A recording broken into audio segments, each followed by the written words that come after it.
Hello and welcome to another day in paradise, and welcome to another edition of the Unapologetic Negrobian. In today's video, so by now you probably already realise that it's not so easy to buy land in the Gambia. Yes, I know what you're saying, it's not so easy to procure land anywhere, but in the Gambia specifically, it can be extra difficult. Why? Because of the lack of regulation. It means that any man and his dog can sell you land and no one's going to be watching over that person. Besides that, people have an appetite for land in the Gambia. They know that it's cheap, they know that it's plentiful, they know that they can afford it. So they are going in there regardless of the consequences of doing business with the wrong people. However, there is some hope. There are some good real estate agents in the Gambia. In today's video, we are going to be talking about real estate agents in the Gambia. We're going to be talking specifically about one real estate agent, Gam Realty. Gam Realty is a real estate company run by someone who I think is a Dutchman. Regardless of what you may think, it is, and I'm not even sure why I'm saying this, but it's not a black-owned company. It is run by a gentleman by the name of Joop Logger. Now, I believe that Joop is a Dutch name. Joop Logger sounds like a Dutch name. It's this gentleman, okay? He just looks like, I don't know, I've been trying to make him out for quite some time. He could be from one of the Dutch Antilles. He could be Dutch. I'm not sure where he's from. I'll leave that one with you. The reason I said that it's not black owned is because I know it matters to some of you. Some of you may make the assumption that it is, but it isn't. I guess it all depends on how he identifies himself. I generally don't think it matters. As long as his company does the right things at the right time for the people, for its customers. He could be pink or purple for all I care. Gam Realty are licensed real estate brokers. This is a rarity in the Gambia. Most people aren't licensed real estate brokers, clearly. But the reason why people aren't licensed real estate brokers in the Gambia is because most of the times they don't need to be. Why? No one's watching over them. If a dodgy deal goes down, no one's going to get prosecuted. They're fine. There is no real control over the real estate market in the Gambia. There is theoretically, but in reality, there isn't. So any man and his dog can go in there and do whatever he wants to, and if he does mess up, so be it, and he can move on to the next customer. Easy. Why would you even bother get licensed for if that's the way it's going to be? So I can tell you now, Gam Realty is probably one of the better real estate agents in the Gambia. So if you are forced to use a real estate agent, they are probably the guys to go to. However, there are certain things about real estate agents, more specifically in the Gambia, which could have a negative impact on your ability to procure your land or your property quickly, safely, and securely. And that's what we're going to be talking about today. But first, I'm going to ask you to please like, subscribe, share, click the bell notification, and please consider supporting our channel on our Patreon, link in the description. So a couple of days ago, Gam Realty released a video on their YouTube channel. And the name of the video was Avoid Land Scammers. And it was a pretty good video, actually. We're going to tear this apart a little bit. We're going to take a look at what a real licensed real estate agent in the Gambia has to say about what is going on with the current conditions and the current state of the real estate market in the Gambia. So take a look at this. Hi, my name is Sheko S. Kamara, and I happen to be the marketing and sales manager for Gam Realty. And today we will be talking about buying land or buying property in general in the Gambia. But the first thing I want to talk about dysfunctional regulations. Let's say regulatory bodies that are not actually properly set in place by the government responsible or by the authorities responsible to be able to monitor and what real estate agencies and real estate brokers are doing in the country. We don't have any controlling system with the real estate. That is one of the major things that is really causing a negative image, because everybody in the Gambia, anybody can become a real estate agent, from the taxi driver at the airport to the woman in the market selling products in the market. Anyone you come across can be a real estate agent, you know, and that has given him a really red tone to the industry in general in the country, because you find a lot of people operating without not understanding how real estate properly works, how it really works. There's been a lot of situation that has caused land theft and all that, and because of the irregularities of roaming agents. Because in the country, I'll say to you for a fact, we have over 450 roaming agents, unauthorized agents that are operating in real estate. Some literally look at it as a quick way to earn money. It is indeed a quick way, but doing real estate takes much more than just finding a quick way to earn money. So because of the few, or there is so many now that have been involved in it, that are doing it for a quick way of earning money, it has caused a negative impression in the minds of people, especially people that are buying lands from outside of the Gambia or buying property from outside of the Gambia. You find one person selling two, three different people the same plot of land, the same property in the Gambia, because they cannot find themselves in the country. You, the buyer, also have a responsibility. Because you make your decision as to where and who you send your money to, and how and when you want to send your money, and what kind of deals you're getting yourself into. So it's a lot of factors put together. So as you could hear, a lot of what he's saying is true. Of course, part of the responsibility of these land scammers actually taking money off these people, it's down to the people actually sending them the money. Nobody is holding a knife to their throats. Theoretically, the Gambian real estate market is actually regulated. There is those systems in place to make sure that they do the job and do the job properly. There are licensed real estate brokers, just like Gam Realty.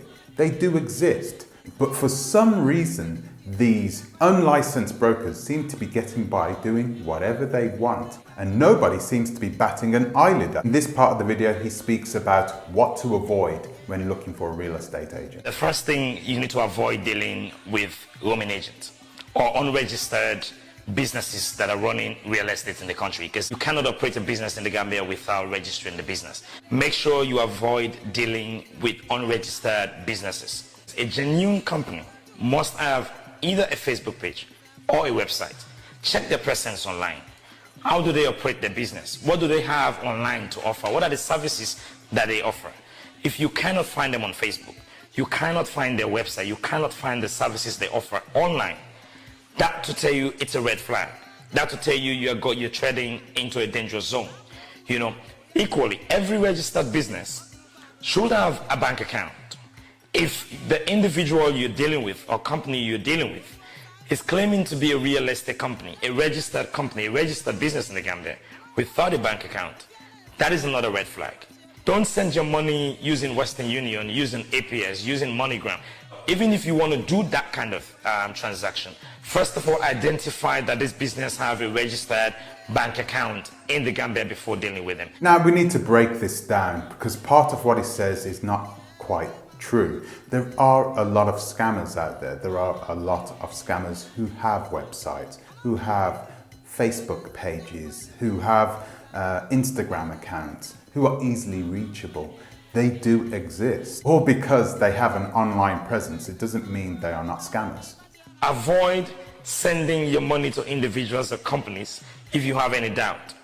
Now, if you have the slightest doubt of the transaction you want to do and you're not able to verify if they have a bank account, if an agency or a property you're investing on, they don't prove to you the ownership, the legitimate ownership of the property, they don't prepare any sales agreement, avoid sending your money, because you yourself have a responsibility. You make the decision as to when and how you want to make your transaction, how and when you want to send your money. So you have a responsibility, they have a responsibility. If they fail on their path, you have your own path to protect yourself. I couldn't have put it better myself. Why send your money through PayPal or Western Union or any of these types of companies?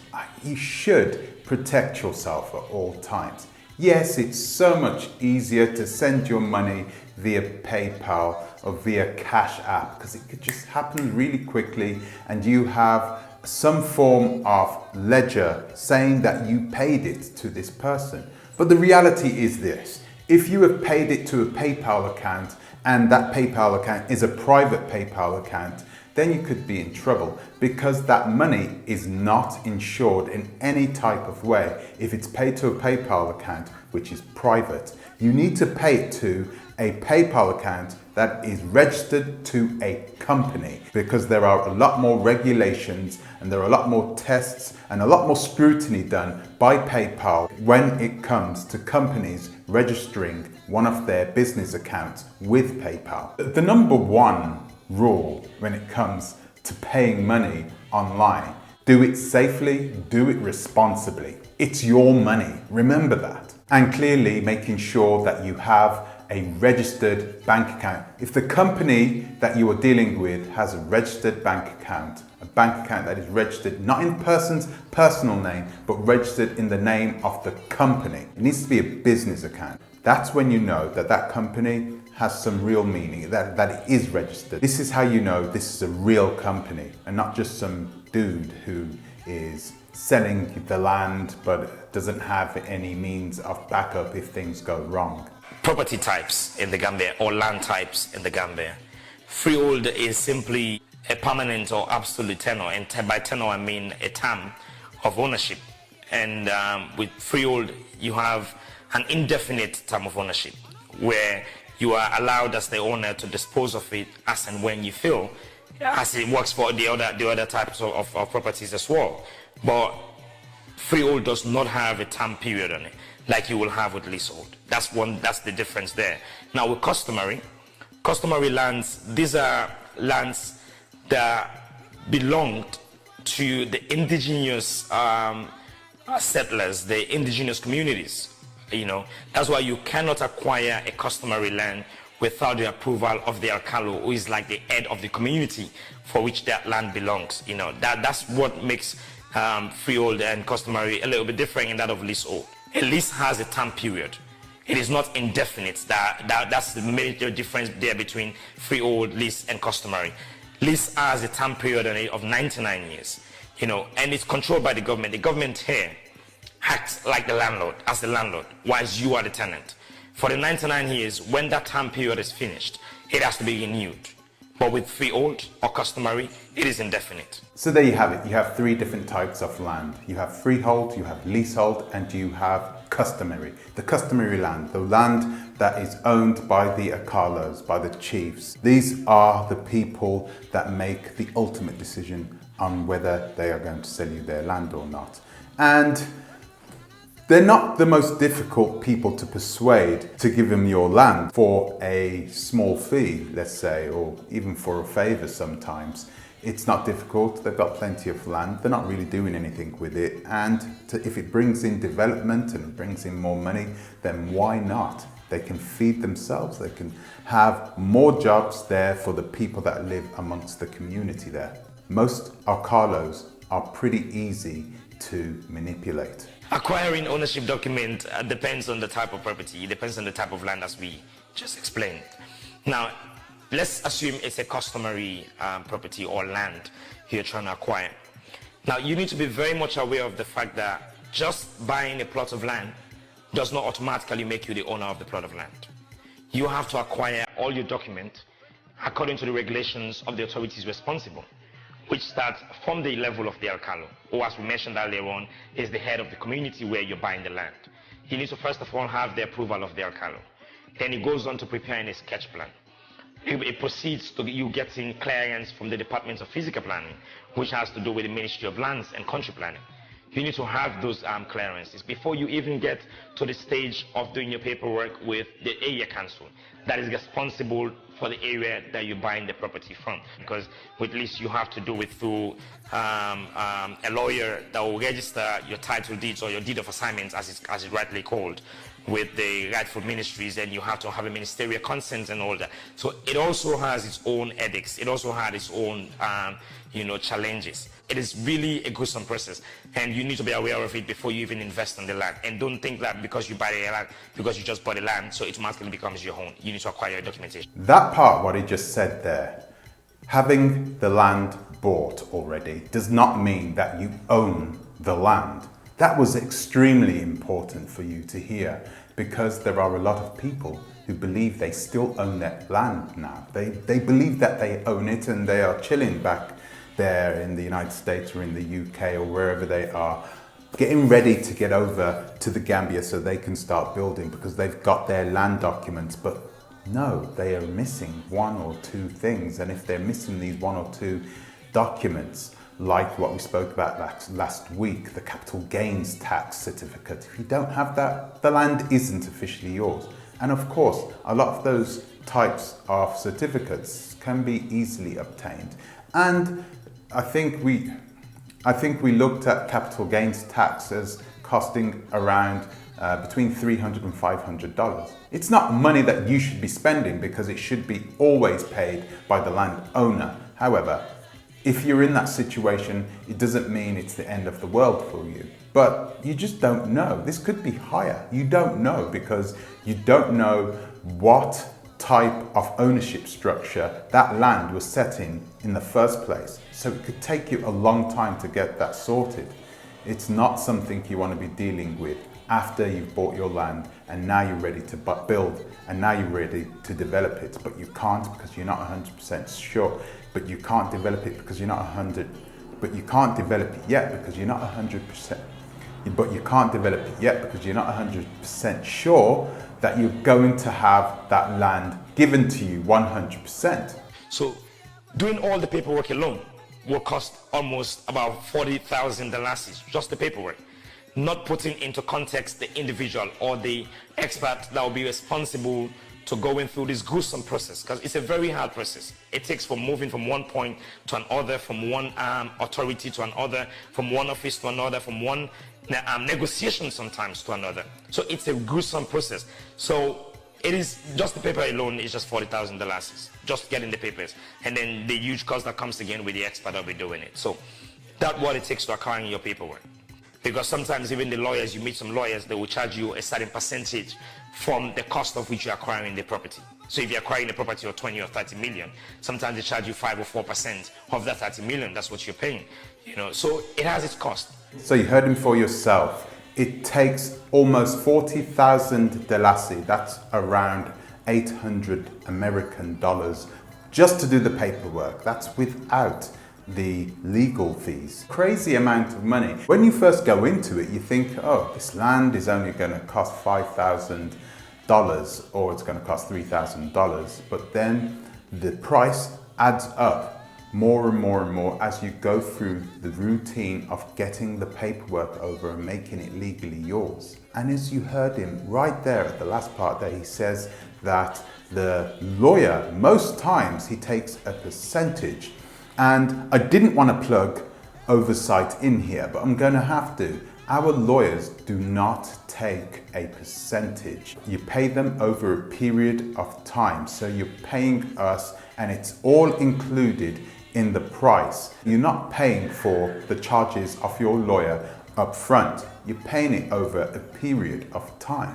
Okay? So oversight, once again, the link is in the description. The process will take between 4 to 6 months, sometimes 8 months, because you, the individual that is processing it, or yourself as the buyer, do not determine as and when the respective authorities will give clearance or approval to your document. It's based on individual authority and sometimes on individual discretion. For instance, you go through the departments of physical planning. Before, it will take about 3 weeks to get the clearance of physical planning. Now it goes up to 2 months. Sometimes it goes up to 3 months. So you cannot actually put a time stamp as to when you will get your document. But we estimate it to be within 4 to 6 months, sometimes 8 months. This is the reason why I don't like a lot of real estate agents, especially the ones in the Gambia. Why? Because all real estate agents, especially the ones in the Gambia, have a vested interest in making sure that the deal takes place, that you actually pay for the land and that the deal goes through, because they take a percentage of that money.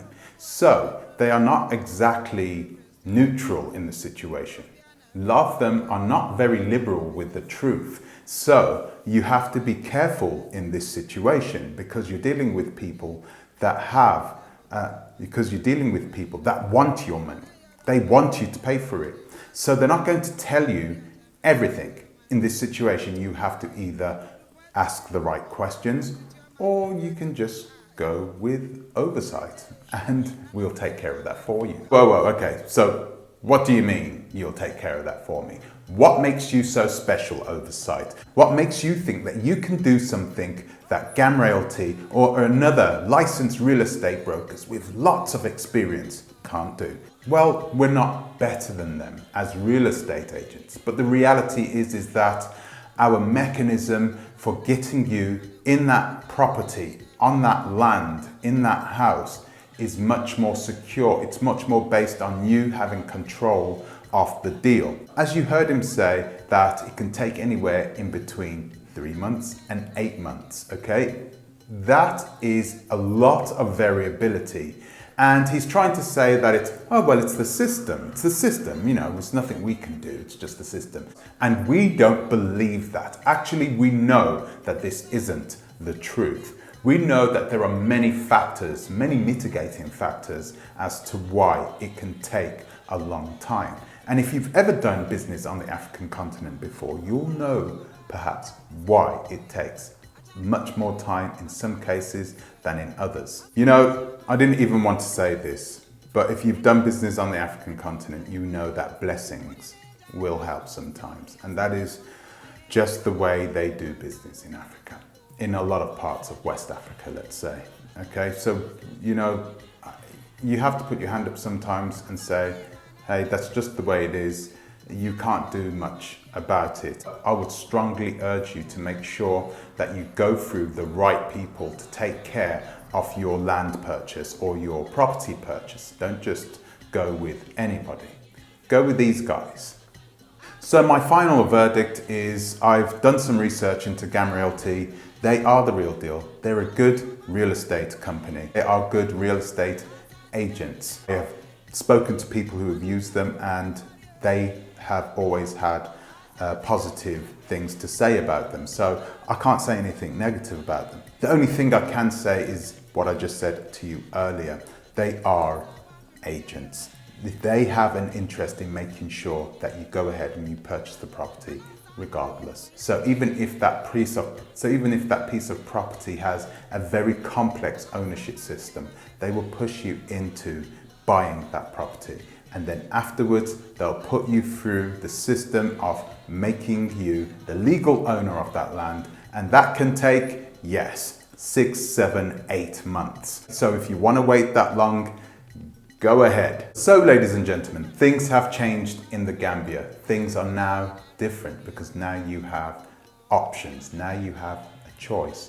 You can either go with a real estate agency, you can go with Oversight, you can go with one of these private individuals, or we also work with licensed real estate agents. Oversight will work with licensed real estate agents, and we make sure that we work totally on your behalf to make sure this deal goes through safely, quickly and securely. So guys, if you are really interested in learning more about Oversight and what we do, our processes, our philosophy even, please go ahead and email me at info@oversight.com. That is info@oversight.com, oversight with 2 V's.com. So guys, that's all I have time for today. I'd like to thank you for watching. I'd like to thank you for subscribing. I want to give an extra special thank you to my Patreons, and I will see you in the next one. Until the next time, please think twice, Torah a bit.